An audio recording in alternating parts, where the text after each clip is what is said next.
At the start of the movie, a child psychiatrist interviews a girl named Surin. Surin gets visibly nervous when the doctor sets up a camera to record the interview. She asks her to recite her story from the beginning. Surin starts by saying that her mother married Dukhyun some years ago. Soon after the marriage, her mother passed away, and since then Surin has been living with Dukhyun. He is appointed to a construction site on a ruler island named Wano, so the two have to move to the island. After her mother's death, Surin has never truly been happy. She doesn't talk much and isn't fond of her stepfather. She is enrolled in a new school on the island where she has the opportunity to make many friends, but even then she prefers staying alone. Her stepfather has to work overnight as the chief of a tunnel construction site. Because of the explosions that take place during the construction, the inhabitants of the island are forbidden from entering the construction area. One night Surin goes through her phone and reads comments on her blog about a wormhole. When her mother died, Surin wanted to run away from the world, and while researching ways to do that, she started to gain interest in wormholes, supernatural beings, and so on. She talks to people on the internet about such topics, even on the school's computer. She accidentally leaves her computer open, which allows her classmates to read her comments and make fun of her. While returning home, Surin meets a boy named Sungmin who lives in an orphanage. Sungmin introduces himself and tries to befriend Surin, but she ignores him. The next day during lunch, Surin comes across Sungmin and his friends talking about her blog on the wormhole. Sungmin claims to have entered another dimension after reading it. That day Sungmin follows her behind as she is walking home. On being called out, he says that he believes everything that she has written in the blog. Out of their shared interest in supernatural processes, the two become friends. Surin has developed her own alphabets to communicate with Sungmin in secret. They begin to use it daily to leave each other notes in Surin's diary. Every day after school they go around town looking for ghosts. In one of such expeditions, Sungmin brings Surin to an abandoned wooden house in the forest. They explore the house and talk for a long time while carving on wax blocks. Surin has started to fall in love with Sungmin. She kisses him out of the blue, making him fluster. One day Surin finds Sungmin and 3 of his friends planning to go to the construction site to watch the explosions. She joins them and the kids make their way through the woods so the grown-ups wouldn't see them. When they cross the fence to the site, one of the kids chickens out and runs back home. The other 4 hide behind a cliff waiting, but are disappointed when no explosions take place. While walking through the jungle, they come across a tiny cave. They decide to explore it and go inside one after another. Eventually they come across a bright glowing substance submerged in water at the end of the cave. Surin assumes that it is a meteoroid. Sungmin takes it upon himself to dive into the water and bring the substance out. On being brought out of the tunnel, the thing stops glowing. The kids notice that it looks like an egg. One of the guys named Taeshik claims that the egg might belong to a time goblin. His grandfather had once told him that on full moon nights a cave appears in the mountains where the time goblin lives. Whoever goes into the cave will come out as an older person. The other kids do not believe him since they didn't age. Surin discovers that her hairpin, which was a gift from her mother, is missing. She goes back into the cave to look for it as the guys guard the egg. She finds her pin but also notices that the glowing egg is back in the water. Confused, she comes out to see that the egg has broken and her friends are missing. She looks for them all around the jungle till it gets dark. She is eventually lost in the woods and has to stay the night. The following day a police force looks for the kids in the woods. Detective On is made the head of the investigation. Soon the police find Surin unconscious in the woods. Fortunately she is alive and well. In the hospital the detective asks her what happened to the other guys, and she tells him everything about the cave and the glowing egg. The detective and the adults do not believe her story. She even takes them to the jungle to show them the cave but cannot find it. It is almost as if it disappeared after the full moon night. Then the detective is informed that the corpse of one of the missing boys, Jae-wook, has been found underground on a beach 20 kilometers away from the town. It is revealed that the cause of his death was an asthma attack. Since someone had to bury him underground, the case turns from missing person to kidnapping. Weeks pass after the incident, but the other 2 boys are not found. Without Sungmin, Surin turns into her older introverted self. She too is as confused as everyone, but no one believes her when she says the truth. One day she hears a noise from outside her house. On checking, she sees a man running to the woods. She follows him behind and enters deep into the forest. Some minutes into running she falls to the ground and the man also stops. He approaches her and looks at her in fascination as Surin freezes in shock. The man speaks for the first time and claims that he is Sungmin. On hearing his name, Surin comes out of her shocked state and runs away crying. She ends up in front of Dookyun's car and hastily tells him about the man. The police are informed about the incident and they start searching the woods to look for the man, assuming that he is the kidnapper. Detective On asks Surin about the man and she reveals that he was pretending to be Sungmin. The policemen do not find the kidnapper, but they get their hands on Surin's diary that she and Sungmin used to leave notes for each other. On seeing the pages, she is surprised because they are filled with Sungmin's notes. Using their code language, he has written about everything that happened after she went into the cave to get her hairpin. The guys get curious about what is inside the egg, so Sungmin breaks it on the ground without waiting for Surin. To their disappointment, it turns out to be empty. When Surin doesn't return for a while, Sungmin goes inside the cave and sees that she has frozen in her place. He tries to talk to her and move her, but she doesn't respond. Moments later, he notices a drop of water levitating midair. He comes out of the cave and looks upwards to see the birds have also frozen in the air.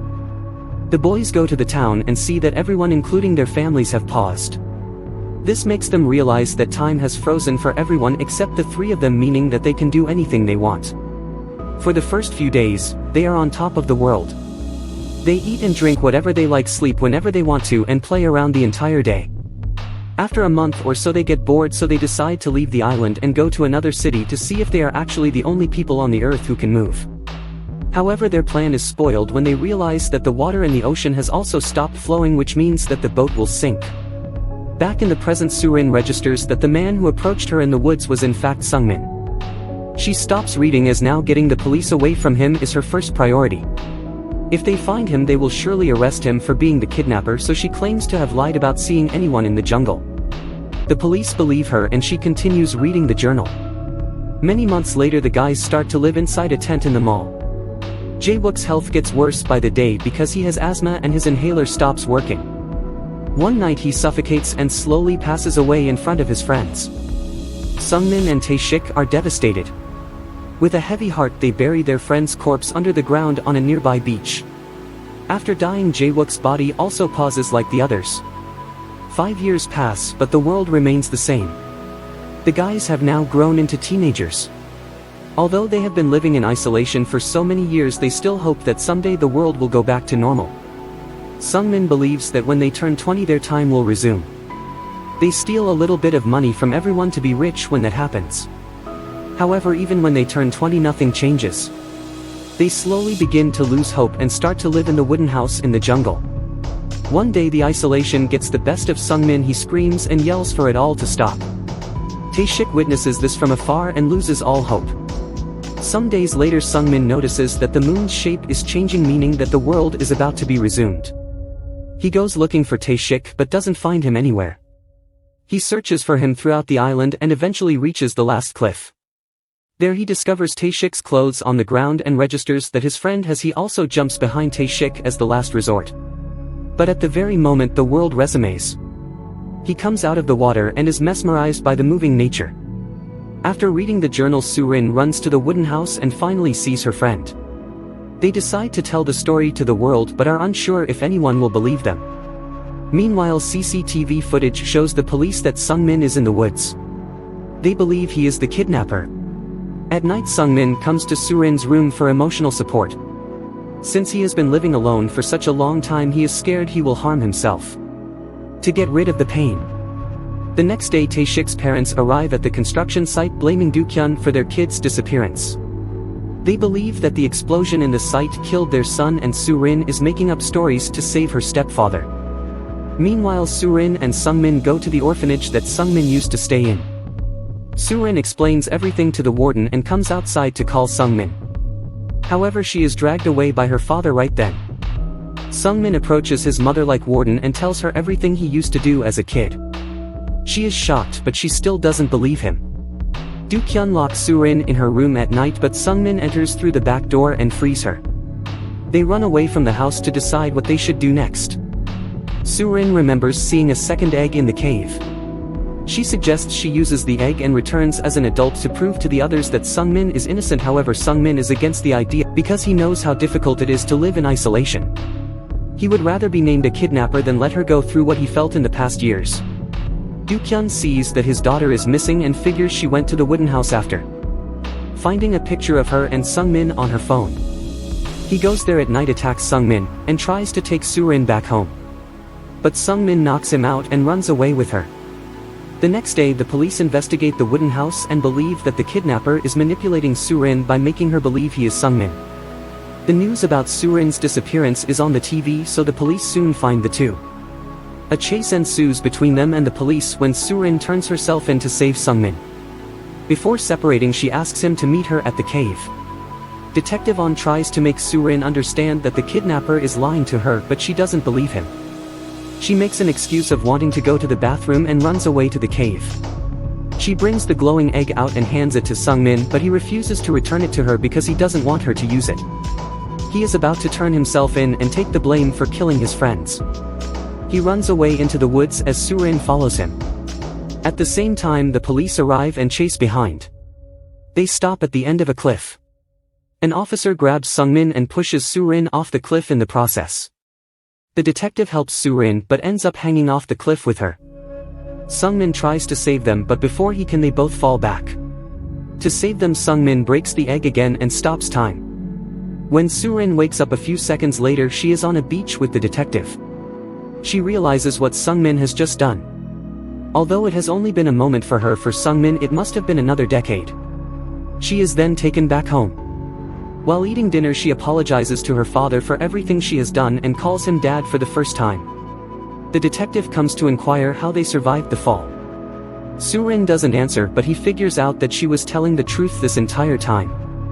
He suggests she give a false statement to the media and say that the kidnapper had manipulated her. This way the people who are accusing her of killing her friends along with the kidnapper will be proved wrong. Surin is finally done telling her story to the psychiatrist. She is left stunned after listening to it all and wants to write a book on it. Some months later, Surin is moving to a different city for high school. Before leaving, she meets the psychiatrist who gives her the book, which has now been published. On her way to the ferry, Surin sees Sungmin through her car window and runs to meet him but finds no one. But sometime later the two meet on the deck. The movie ends as they stare at each other. Subscribe for more videos like this, turn on the notification and leave a like to help the channel out. Thanks for watching.